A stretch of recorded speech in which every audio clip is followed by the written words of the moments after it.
Good morning, and welcome to GoMoviesDotPet. I'm Chloe. I'm Samuel. Last week... Last week... Was there a show last week? Last week there was a show, and I wasn't there. Oh, yeah, I was. He was. You guys remember. And my roommates were also here. Right. We had some guest hosts. Mm-hmm. We did a great job. Thanks again to those. Yeah, those thanks guys. again for those guys for being two versions of me. Exactly. Yeah. That first song that you guys heard was called Pain, and it was by NRBQ. And Chloe, I'm wondering, do you think you can guess why I would have played that song? I don't know. I was trying to figure out the whole time that you were listening to it, because we have a lot of movies to talk about. We do. Today. We have upwards of, what, 6? 5, I think. I think it's 5. But then plus 5 more. Oh, you're right. Yeah. An extreme amount, so I don't really know. It could be for a lot of the movies. Wait. Well, the reason that I played that song was because the first 2 movies that we were going to talk about it just so happened to be directed by none other than Alexander Payne. God. That's so good. Thank you. I came up with that really late this past night. I didn't even know. That's so good. Thank you. Well, should we get right into it? Please.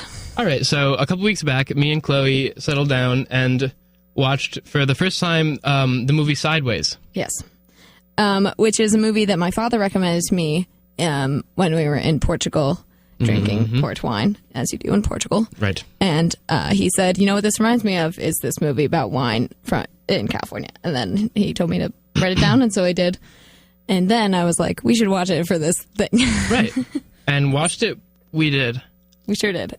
What were your immediate thoughts on Sideways, which is from the, 2000s and stars Paul Giamatti? Mm-hmm. My immediate thoughts were... that I don't really know. Don't really know why my dad recommended it to me. Like, I feel like he must have really enjoyed it when it came out in like 2004. Sure. But I think if he watched it again, I don't know how much he would like it, because I do trust my dad's opinions on movies, and this was not an extremely engaging or fun movie for me. Yeah, I'm with you there, Chloe. Yeah. But what I think the funny thing is it's not just your dad. I feel like it's like universally, except for us, just kind of like well liked. I guess my roommate Jackson doesn't like it, which was comforting. He did. He entered the room, saw that we were watching it, and just like immediately left. Yeah. The first note I have about it, I take notes. Both of us really take notes when we watch movies. But I wrote, she smoked spirit yellows, ... I don't know. I don't have too much to say about this movie. And I guess, ultimately, it really just wasn't my kind of movie. That's a really good all right. beginning, because that's also, I feel like, the end. Yeah. It sums up the whole experience. Sometimes the beginning becomes the end. Yeah. My very first note that I have about it is, who has wine glasses in the car? They start the movie going to Napa Valley together as two best friends. Oh, I guess we should talk about the plot of it. But anyway, so it's these two guys who go to... No. We're not going to talk about the plot of it? I had a friend who listened to the show and said that it was good that we didn't talk about the plot. Okay, well, they go to Napa Valley as two best friends, and their first thing to do is to, like, pull out full wine glasses. Like, glass wine glasses. In the car. There's a lot of drinking and driving in this movie. An extreme amount. Which you can't do. No, you can't. That breaks every rule. It's a lot of rules to nature and man. Man's rules both. Yeah. This movie was just a drinking and driving, like, propaganda movie of, like, how it's good. Yeah. And, it was like a love letter to drinking and driving. Yeah. Yeah. I don't think anybody really had too much fun. Except for Thomas Hayden Church and Sandra Oh. Yeah. That's true. Well, no, they didn't end up having fun at the end. During the mid part. During the mid part, they had fun. Oh, yeah. You can say that again. One thing I took note of in Sideways was Paul Giamatti. Mm-hmm. As a I have a lot man. of notes about him. Yeah, I think it's funny, like, those actors who, like, only can play one type of character are very important because they're the best at playing that character. Oh, absolutely. You know what I mean? Like, somebody's got to play the Paul Giamatti parts. Might as well have got to be him. Yeah. Yeah, I have 3 separate notes about Paul Giamatti. And my first one is, Paul Giamatti has been the same age forever, which I don't think is true. I think I've just only ever seen movies of him in that era. Right. Like, in, like, early 2000s type of era. So that's why maybe it seems to me that he's been the same age forever. Yeah, he's a man stuck in a time. Yeah. My other Paul Giamatti note is, I think that his best movie by far is Big Fat Liar. Okay. But also, I can't think of a single other Paul Giamatti movie. I didn't expect that. I didn't expect to hear that. Oh, really? Yeah. Do you have a favorite Paul Giamatti movie? Nope. Okay. Something I did write down was Paul Giamatti. Do you remember his character's name? We watched this a really long time ago. It was only like 2 weeks ago. I guess it's longer than the other ones. Yeah. All right. I don't know. I don't remember his character. Yeah, we got a lot of movies to catch up on, guys. We've been really knocking them down. But I wrote down that his character is as childish as a child would think that this movie is adultish, which is to say a good amount. That's very funny. But really, this movie is like about people who act like children, two men who act like children, but like the whole thing is like they're being adults because they couldn't drink wine the whole time. Yeah, very. I don't know. They have money and they are drinking wine. Yeah. Just like in so many movies, you're just like positioned to want Paul Giamatti to succeed or his equivalent. That's true. But there really just is no reason. You want him to like, go out with a woman who he's trying to do, but he's too like awkward. I don't know. Yeah. It's just it's weird to be rooting for Paul Giamatti. I feel like a lot of the time.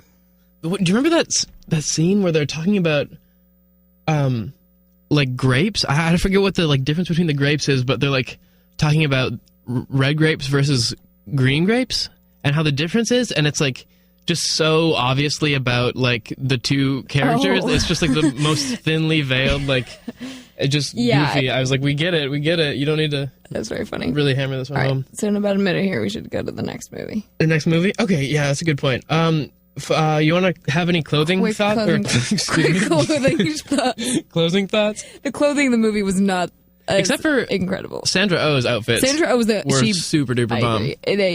She was the only one who was like impeccably dressed. Everyone else, like I could forget about it. Listeners, check out the charming and endlessly talented Sandra Oh in all of her roles. Oh, absolutely. I agree. I think she made the movie much more watchable. Yeah.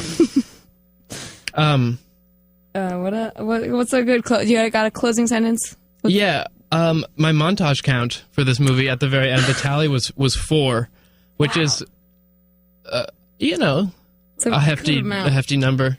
I thought, I don't know, like how many is too many? Maybe you guys can call in. Maybe you have an opinion about that. I think that there's a montage for the right moment, and this movie there never seemed to be a right moment for there to be a montage. Yeah. However, I think in the next movie that we're going to talk about, I think the montage was an incredible aspect of it. Yeah, that's true. So, I was like, who made this movie? What's his name? Eisenstein? Alexander Payne? What? No, because it was just so much montage. I felt like I was watching like Soviet, whatever that thing was. Yeah. All right. Well, should we go to our next movie, Chloe? Yes. You want to introduce it? Yes. Our next movie is Election, which is also an Alexander Payne movie. And we watched that much more recently. We watched that about a week ago. Maybe a little less than that. Feels like a lifetime. We watched it on VHS. As did we. Sideways. Nope, we didn't. Not Sideways. That's not Sideways. Maybe that's why we hated Sideways. Just kidding. Oh yeah. That'd be. We did watch Sideways on a much bigger screen, so I don't. Yeah. Anyway, so we watched Election on VHS. Sat down, and I loved it. This movie came out in 1999 or something. 1998. It features what's her name? Reese Witherspoon. And Matthew Broderick. Mm-hmm. Which is just an incredible cast. Yes. So what do you? I'd love to see those two in a theater piece, just a dialogue, just those two. You know what I mean? Yeah, I agree. Maddie and Reese. I totally agree. You have any opening thoughts about this movie? Any notes that you took? Nothing right off the bat. Maybe you take it away. Well, this movie is a perfect movie for me, as I really only like. That's not true. I just my favorite kind of movie is coming of age film. Yeah, and this movie was just a perfect coming of age film, and like the perfect coming of age like that time when like all the really good coming of age movies were coming out. So I can't believe that I haven't seen this movie. Like so many people walked into your room when we were watching it and was like, "You haven't seen this movie? This is Election?" Yeah, And some people will be like, "Oh, is this Election?" No, I haven't seen it. But why haven't you seen it? Yeah. Oh my God. What is it? It's a double standard. Yeah, exactly. Among people who live in my room. Yeah. Do you have a story about Matthew Broderick? Oh yeah, he's a murderer. Yeah. He was drunk driving. Oh, talk about drunk driving. Alexander Payne. It all comes back together. Not that this is anything to joke about, but he was drunk driving and hit a car and killed somebody. Which is a crazy Matthew Broderick fact that nobody talks about. Yeah. And Well, hey, let's not talk about it either. Okay, cool. If you can't beat him, join him. I totally agree. Well, I guess something I noticed right off the beginning of this movie was like, this is some like heavy, like, you know, they're at a high school where a teacher is having an affair with a student, which is you know, not super uncommon. There's plenty of stories I've heard about and stuff like that. I did write down, I don't know, a lot of the characters are really like unhealthy and kind of like a light way, but it's not super like funny, which is cool. I wrote down that it made me sad about love. Oh. Anyway, see you guys next week. Just kidding. Yeah, this movie was like much darker than I feel like a lot of coming of age movies are willing to go, which is why I really appreciated it, and which is why I think a lot of the movies in that era of coming of age were like not afraid to like be dark with it. Yeah. Like I feel like even movies like Clueless, there were like some like dark aspects of Clueless. Totally. You know what I mean? Like they were like, and I feel like now, like I haven't seen Lady Bird, but I feel like now a lot of coming of age movies are afraid to touch on like really deep stuff. Yeah, really, and also just like having like characters with really intricate and nuanced flaws that are like they're all kind of like have some sort of omniscience and in different like levels, and they all are narrating, and they all tell lies about like I don't know, just like they just all have very unique, I don't know, just flaws, which I think is very interesting. They're more complex than meets the eye. I think it's just like it comes across as so lighthearted that you don't like realize how much there is going on. Yeah, totally. But it's still kind of makes this like lighthearted story in the middle of it still like come across, even though like everyone is dealing with like all these like really, really intense stuff. Yeah, totally. I think I loved it. Me too. I liked it a lot. Yeah. My favorite quote from it was "Progress, promise, peanut." I don't remember when they said that, but I wrote that down. That's pretty good. Here's my favorite movie trope, I think, is Matthew Broderick being in the shower. And I like that he was in the shower again in this movie, like 15 years after Ferris Bueller. Yeah. It just showed his progression that he can't stop being in the shower. According to legend, between the two showers, he was dry. He stayed out. He was drunk driving. That's what he was doing in between the two shows. Anyway, that was. We're not afraid to go dark either. Yeah, no, we're not. Much like Alexander Payne in the two films of his that I've seen. I've seen more. We've all seen more. He's one of those ones you just like end up watching you don't know by, right? of. He's probably like 100 years old. Walgreens is in this movie. There's a nice shot of like somebody leaving Walgreens. Awesome, yeah. I wrote down, I love seeing Walgreens in a film. That's why I'm a rewards member. Yeah. I also wrote, if I understood the difference between morals and ethics, I would understand this movie better. That's funny. Yeah. That's good. All right. I feel like that's a pretty good like closing thought. Okay. Do you want to go? Do you have any closing thoughts? Any other good closing thoughts? Closing thoughts. Oh, I actually hold up. I want to commandeer this segment really quick, and do an impromptu round of Chloe Falls Asleep, one of our most popular segments, because I did write down, is Chloe asleep? She was so motionless watching this movie, and I couldn't see her eyes, and I wasn't sure. I took a couple more notes and then wrote down again, like, did Chloe just fall asleep? Because I just didn't know. So we'll have a bigger version of Chloe Falls Asleep later in this episode. Right. I never fell asleep during this movie. I did think I was going to a couple of times, and you thought I was. So maybe I did, but I don't think I ever did. Let history be the judge. Yeah, I wasn't. I purposely made myself not like super comfortable. I don't think I had a pillow. I think I just had a blanket, which is pretty comfortable. Oh, that's on me. It was my supplies. Yeah, it was yours. But I don't think I did. That's good. Yeah. Before we go to our next song, which we should do in a moment here, I wanted to cover one thing that we did kind of probably sometime in between or maybe halfway through Sideways. We found a website where you can mash up celebrities' faces. Oh. And what we were able to do is take Jason Lee's face. Oh, I'm probably saying this too early, aren't I? No. Yeah, Jason Lee, we haven't talked about yet. No. Okay, so let's do this after. Yeah, right? let's do this after. Okay, so cool. We're going to play a quick little song. All right. Please enjoy.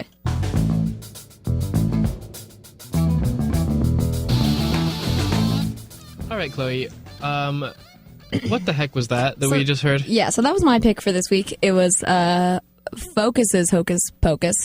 And the reason that I decided to pick that song is because Samuel's roommate is in a band who practices a lot that we've talked about this on our first episode. Any fans of the show will know. Of the show. Yeah, if you're part of the GoMoviesDotPet fan base. But a song that they played almost nonstop when we were watching this next film that we're going to talk about was that song. And it was like, I feel like it was always that part that's like that, like just like hook part. It's like do do do do do do do do. Anyway, I feel like I've never heard that song before that, and I don't think I could ever on here. I think it'll always be stuck in my head. Yeah, which is fine. It's a good song, but it was a good song, and it was also a surprisingly really good score for this next wave that we're going to talk about, which is Chasing Amy. Chasing Amy, another classic. Yeah, sure. Well, a classic that I've heard a lot about. Yeah. That didn't live It's very like Sideways-esque, I would say, in that it's just like you have to like it and you have to have seen it. Absolutely. Yeah, Don't ask questions. Chasing Amy. What's the year on this piece? I'm Googling. I think it's 2000 something. I just searched Chasing Amy. 1997. 1997, which is just wrong. Well, that's okay. That's okay. That's fine. Well, maybe can we talk about the thing that I almost talked about before the other side of the song? Okay, so this movie co-stars Jason Lee as one of the characters, and we came across a website where you can transform celebrities into each other and then change their age. And so we took Jason Lee, a picture of Jason Lee, and then a picture of Jennifer Jason Lee, and combined them into one person and made that person a baby who has a Jason Lee mustache. And it's staring at us. It's a pretty good and terrifying image. I wonder if we could put that. Can we put that on our like GoMoviesDotPet story or something? Yeah, maybe that could be the picture for this episode when we post it. Yeah, I don't know. Yeah. Yeah, that's hard. I don't want to make people look at it, but it's got to be seen. You have to look at it. It's just something that is unlike anything you could ever have anticipated. If any of our listeners are unfamiliar with either Jason Lee or Jennifer Jason Lee, look them up. Yeah, it's easy. Maybe create your own mashup of them. Yeah, send that in to GoMovies.pet. Yeah, or tweet at WCB. Yeah, or call us at 617-824-8852. Okay. Yes. Okay, so Chasing Amy, pretty bad. Pretty horrible. Just like pretty kind of a nasty little movie. Yeah, I had high hopes for it, and that just pretty like immediately in the movie I like got my hopes smashed. Yeah. You commented during Sideways, actually, you're like, I can't think of a movie that's more like clearly like written by a man. Oh, yeah. I feel like both this movie and Sideways were just both so clearly written by a man. Like, Chasing Amy, I think, was written by a man who was, like, literally never met a woman, let alone, like, a queer woman before in his life. Literally. It's a, like, yeah. Like, I wrote down, I don't even know when this was, but it must have been like 10 minutes into the movie. I wrote down it was already racist, sexist, and homophobic. I have that exact note written down here. I wrote it was like, it was so immediately horrifying, and it was not a great start. Yeah, I didn't think so either. Also, not to mention that I am not the biggest Ben Affleck fan, which people tell me not to say in the streets of Boston, but I gotta say it. I don't like Ben Affleck. We're safe and sound, locked up in our little WCB studio. That's true. They're gonna come running in here. Come at us, Affleck. Yeah. Just kidding. I thought it was funny that though, that this movie was like about comic books, and they showed like Batman a lot, and like Ben Affleck was in this movie, and I thought that was kind of funny. Oh yeah, that is pretty good. Kind of a foreshadowing. Yeah. Of what would later come. I feel like Kevin Smith, who made this movie, famous for like Clerks and all that junk, all that stuff. Excuse me. Is like half Richard Linklater and half Quentin Tarantino, but like not really not the best parts of them, like the worst parts of them. Like his. That's true. I don't know. Yeah. I did enjoy Clerks, I have to say, but I think I did at the time, but I watched that movie like last year, and I enjoyed it. Okay, cool. But every other Kevin Smith movie I've watched, I haven't enjoyed. So who's knows? What I think is kind of cool is that his movies are like in the same, like they're like self-referential. Yeah, I liked that the Jay and Silent Bob came in. I thought that was kind of funny. Yeah, I like that too. It's a good like illusion for the fans. Yeah, I would agree. A lot of kind of nice shots in this movie. I think we noticed as we were watching. Yeah, I agree. It was really one of the things that I thought was kind of boring about it was that it was like very dialogue heavy, and like they didn't make the dialogue interesting. Yeah. And I also feel that way about Sideways. And then I was like, I wonder if I just hate movies with dialogue. And then I watched a lot of other movies. I was like, no, it's just those movies with dialogue really poorly. Yeah. If you get bored by dialogue, try watching silent films. Those are impenetrable. Yeah, exactly. Halfway through the movie, the character, do you remember her name? Amy? Oh no, that's not. It's not her name. It was that's not her name. You're right. I don't know. Well, the main character. Yeah, she realizes that she's like not gay, and then like spends the rest of the movie like rationalizing her not being gay. You know what I mean? She's like coming to terms with like being. She's like, it was so weird. Like, what is this? Movie? It was crazy that this movie was like, oh, she's not gay, so does that mean she has to be straight? Yeah. Also, like that was such an insane like switch for me to like even be watching and be like, how could they? I thought this movie was going to be like a queer like anthem. Yeah. You know what I mean? Like, oh, you can like girls and boys, but it was just obviously like you have to be one or the other, which was just like kind of horrifying to be watching. Like gayness was so like meaningless in this movie. It was just like so broad that it just offered no type of comment about like being gay in any way. And it insinuated that you can just very easily turn people straight. Yeah. Which is just like not the truth. And also a messed up thing to be saying. I think it was super messed up. Okay.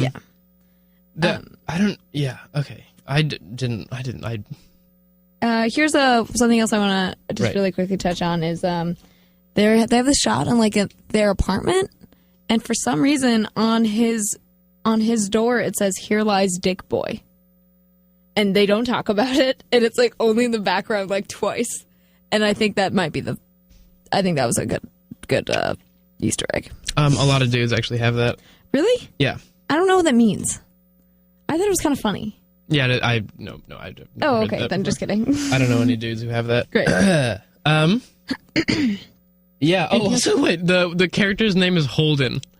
Oh yeah. Which is like the most like I just want to sit someone down and roast them. You know what I mean? Yeah. Like, you only name a character Holden for one reason. Yeah, the note that I took. It's like phony. You know what I mean? Yeah, I thought that was very, very funny. Yeah. All right. Any closing thoughts? That's my new segment I want to introduce is clothing thoughts. On the Actually, that's a super good idea. Thank you. That's a really good idea. Here's what I have about that. Yes. Is I wrote down purple pants. Who wears? I think it must have been the girl. But they were cool. Lauren Joey Adams, I think is her name. Lauren Joey Adams. Or maybe Joey Lauren Adams. Joey Lauren Adams. Which I liked her performance. I liked her performance too, and I liked her purple pants. She had a cool voice. Yeah. Oh, and her voice was cool. And her pants were cool, sorry. Yeah. Any closing or clothing thoughts? Yeah. Jason Lee got dressed up like Kevin Smith. Yep. He looked like a Kevin Smith action figure. I wrote that everybody dresses the same in Kevin Smith movies. Yeah. Like, no matter the era, they're all going to be dressed like it is the, like, mid to late 90s. Yeah. Yeah, but, like, the Kevin Smith regions. Yeah. For sure. Yeah, okay. So I would say, can we do a quick round of, but is it better than Spider-Man? Oh, yeah, we haven't done that for anything yet. Yeah. Yeah. What do you think? Definitely not better than Spider-Man. Definitely not better than Spider-Man for me either. If any movie is better than Spider-Man, it was Election. Yeah. Yeah, that one I like. I think we might have to like adjust the rules for, but is it better than Spider-Man? Because I will, if we're just doing like Spider-Man the franchise, I'm just going to say, like, there's not that many things that I like more than. Well, what about the closest like high school movie that I like, Spider-Man Homecoming to like Election? That's like high school. Movies. Like the most similar one for each thing. Maybe, yeah. That's good. That's really good. Like, yeah. Well, I would say no. I would say that I like Spider-Man Homecoming more. Okay. Because there's a lot of there's a lot of high school movies that I do like more than Spider-Man. But, yeah. Well, I would just say no, I guess. Okay. Yep. Here's my proposition. I think we should move on to the next song and then do the next movie after this.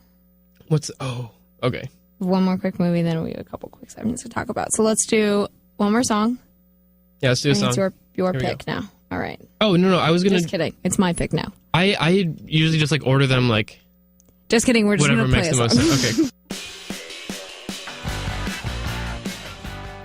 We're back. All right. What was that we just heard, Chloe? So that was Shame by Bad Bad Hats. Local band, right? Local band to Minneapolis, not to. Oh, yeah. Or local to some. Local to us. That song I picked for Chasing Amy just because I felt like it would be a really good song to be in there. It really fit the vibe of it. Oh, yeah. That's kind of why we started doing the songs in the first place. Is yes. Ones that would be good in there. Yeah, I think it would be good in there. And it's also called like Shame, which I feel like is like a shame on that movie. What are some ways that, well, actually, it seems like in Sideways, Election, and Chasing Amy, a character experiences shame. Uh-huh. In much of the movies. Do they in our last movie? I think someone probably does. Our last movie. We haven't talked about that. No. That's what I'm saying. Yeah. Anyway, of all the movies that we've talked about, I feel like that movie fits all of them so far. Yeah, I agree. So also, it could go well in any of them. I agree. So here's our next segment before we talk about our the next movie that we watched. Is we want to talk about the best movies that we saw from 2017. Yeah. We know that it's way after it's been the end of 2017. However, the Oscars are coming up, and so we got some hot takes. We got some hot takes on that. Yeah. Maybe do you want to do this in like a way where I say my 5, you say your 5, sure. and then we count down our top 5s back and forth? Count down our top 5s? Yeah. Yeah. Okay. Does that make sense? So like you go one and I go one? Yeah. Okay, sure. So the Oscars like usually aren't like, like 5th best picture of the year goes, you know what I mean? But oh yeah, so that's what we're gonna do. That's kind of what we're gonna do. Okay. Or maybe if you think that there's a different Academy Award that this movie deserves. Oh, maybe. I don't have any ideas for what my movies could win. Me neither. Okay, cool. So you. But if something pops in, don't hold it back. Okay. Okay. Do you want to go first, or do you? You go first. Okay. So my 5th favorite movie of 2017 was The Beguiled. Really? I thought you were going to say Blue Hours. No, that was probably my 9th or 10th. Okay. But yeah, I did like it too. Yeah. Dunsed. Do we do quick takes on it? Yeah, maybe just a couple sentences. We watched that movie together in Spain, and it was subtitled in Spanish. Yeah, we actually went to the theater for that. We went to the movie theater. One of 2 times that we went to the theater last year. €3, yeah. I did. That's a good deal. Also, what might be of note is that we're at, the 3rd episode of GoMovies.Pet here, and Kirsten Dunst has come up. In every single one? Every single one. Wow. But I think that she's just such a terrific performer. Mm-hmm. I hope she never stops coming up. And coming out with new movies for us to enjoy. I totally agree. All right. Do you want to say your 5th favorite? Yeah. So my 5th favorite is this movie called Landline, which I watched over the summer last year, and it's with Jenny Slate. It's very good. I think it was very underrated. I haven't really heard anything about it in anything lately, and I just going through my letterbox to see what movies that I watched, and I remember that I really like that movie. Nice. More people should watch it. Yeah, I don't know about that movie. Yeah, good. I'll sit. Movie. Good. It's a good movie. I'll do some searching it up for myself. Okay. Jenny Slate, super funny. Mm-hmm. All right, my 4th favorite movie of 2017 was Get Out.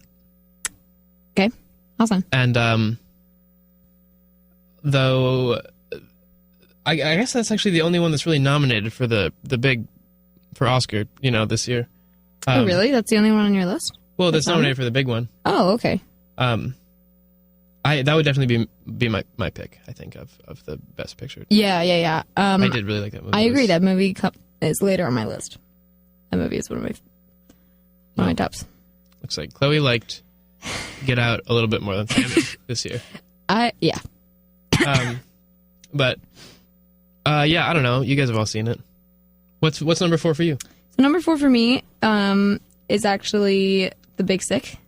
Oh, word. I really enjoyed it. We also watched that movie in Spain. That was the other movie that we went to see in the very same theater. Very same theater, also for $4. Yeah, for €4. Brought some snacks and some beverages with us. Yeah, it was a great time. Both times. I simply had a blast. We walked home afterwards. Yeah, totally. If you are in Valencia this semester, go to that theater. It's called Cine Babel. It's €4 on Wednesdays. So, and it's in English. Movies in English. If you're in Valencia this semester, how would they be listening to this? Well, okay. Got her. Okay. Just kidding. What's your next one? My third favorite movie of 2017 was The Killing of a Sacred Deer. Really? Which I don't really want to talk about because I would have to, be real. Okay. Okay, what's yours?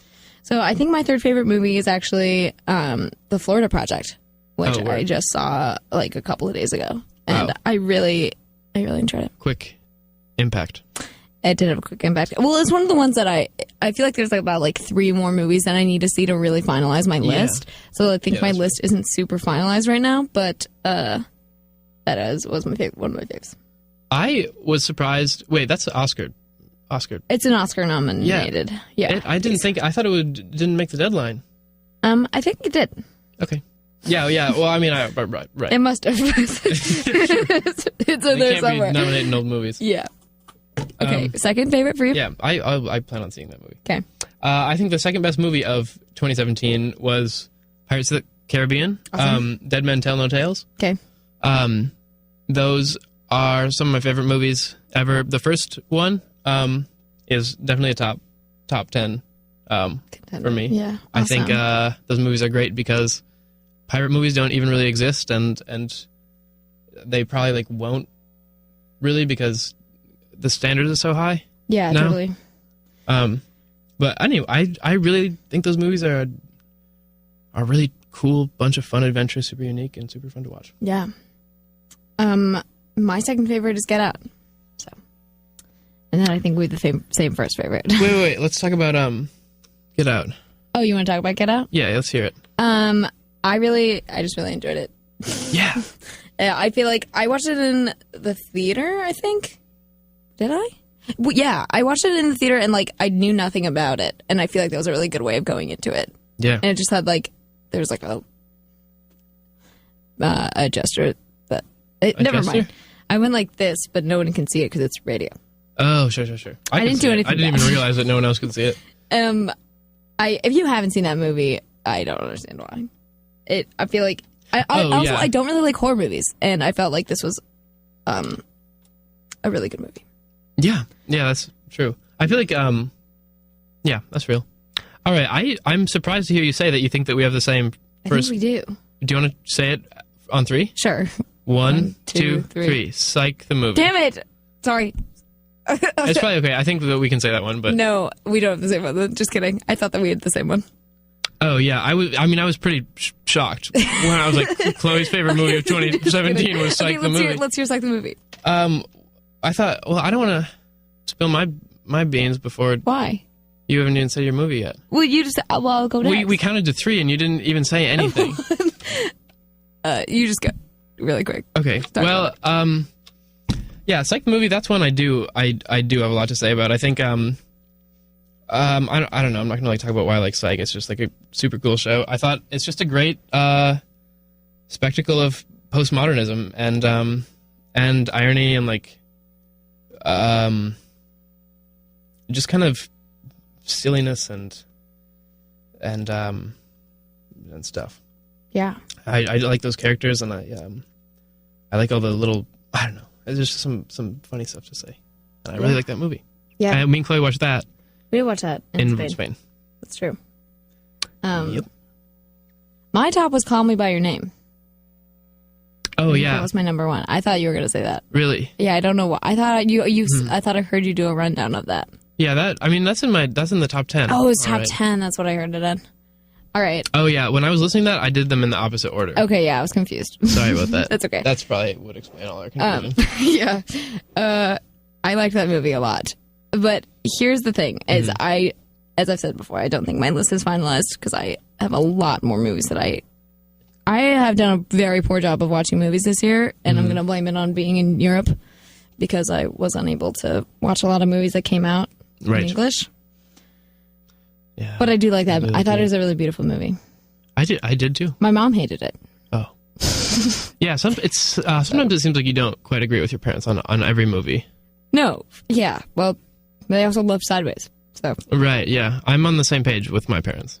Some movies we like together. Yeah. Some movies we like on our own. Yeah. No, normally I trust my parents' opinions.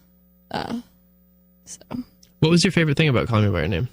Which is nominated for Oscar. It is nominated for an Oscar. I think I really just enjoyed it. I thought it was really it was just very encompassing. You know what I mean? Not encompassing. That's not the word that I want to find. But it's like it encompasses you? Yeah, it made you I haven't seen a movie in a while that made you really feel like that you were I feel like I could smell the countryside. You know what I mean? It was so visceral. Yeah. So yeah, I think that's the word that I was trying to find. And that was really nice about it. Yeah. I think. Yeah, it was very easy to not easy to watch. It was really accessible or shallow or anything, but just really easy to be there and just get with that.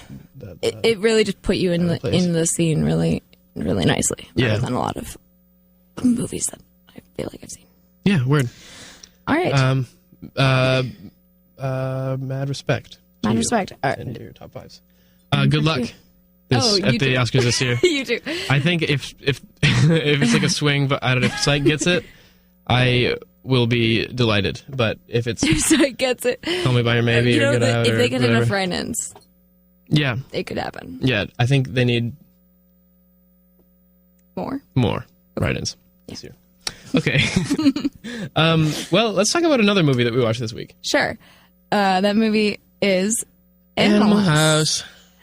So I watched a documentary about the National Lampoon a week ago, and so I've just been thinking about it, and also because I don't know anything about the National Lampoon, and also the only thing I know about it is that they started at the Harvard Lampoon, which is this castle in the middle of Harvard Square that I went to one time last year, and it was one of the weirdest times. It's kind of a party situation. It was a party situation, but it was also a castle full of Harvard people, and there was a lot of situations. Okay. I don't really know what the Harvard Lampoon is. So the I grew up in Minneapolis. So the Harvard Lampoon is the very first satire magazine. Basically The Onion, but it was the very first one ever. It started at Harvard. Wow. And all these famous people were part of it. Conan O'Brien was a part of it. Obviously the National Lampoon guys is where they started there, and then branched off and created their own big thing. But anyway, if you ever have a chance to visit the Harvard Lampoon, they always go, they're don't take any pictures, is the number one thing that they say. And then the second number one thing that they say is they give you a little tour, but they always mention this, no matter where they are in the building, is that the Conan O'Brien's tile is there, is where he chipped a tile or whatever. They love that fact. It's their favorite fact about themselves. That's cool. They never mentioned the National Lampoon when I was there, so I think they might not be very proud of it. Yeah. Well. Also, I think I was blacklisted from the Harvard Lampoon. Really? For real? No. I don't really know. When it left, they were you're blacklisted. And then I thought it was a joke. And then I contacted them, and then they never texted me back. So maybe I am blacklisted from the Harvard Lampoon. It would seem. Yeah. Well, it seems like maybe the National Lampoon guys are, too. Probably. I'm sure. Conan? She's still good. You'll probably never get a spot on Conan O'Brien. That's okay. Or the TV show. I don't need one.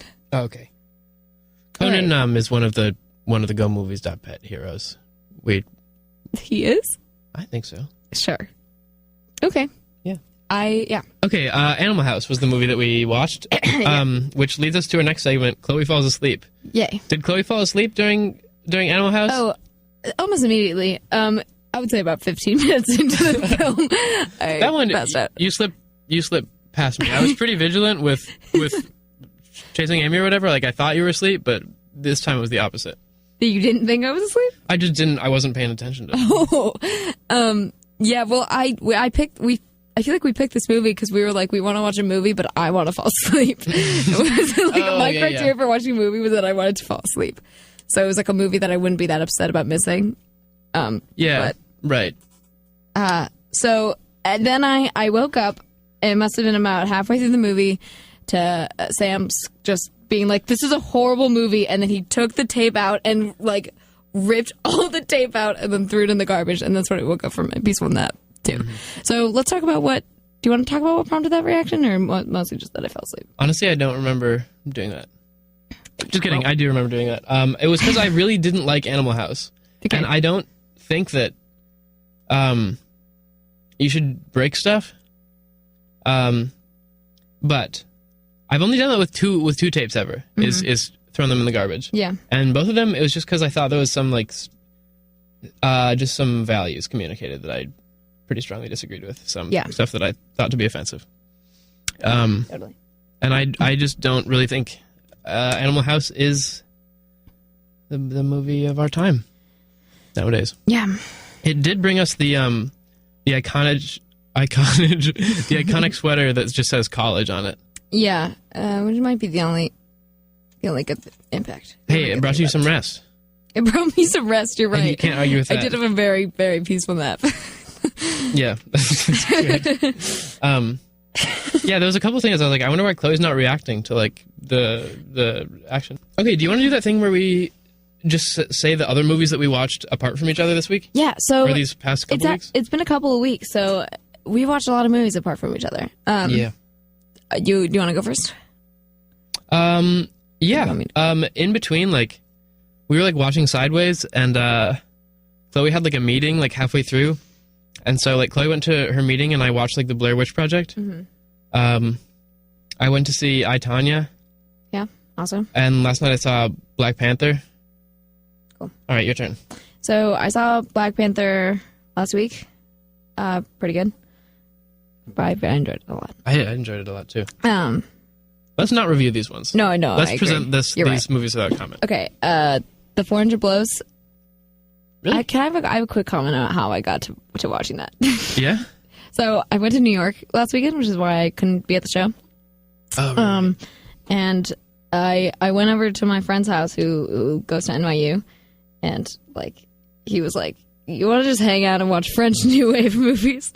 I was like, "Yeah, you do go to NYU," but it was a lot of fun. So that's how we watched that movie. Oh, that sounds pretty fun. And then I watched two movies that I fell asleep during, but I'm gonna count them. Yeah. Okay, Young Girls of Rochefort and The Descendants. I didn't. What was the first one? The Young Girls of Rochefort. Yeah, I don't know that movie.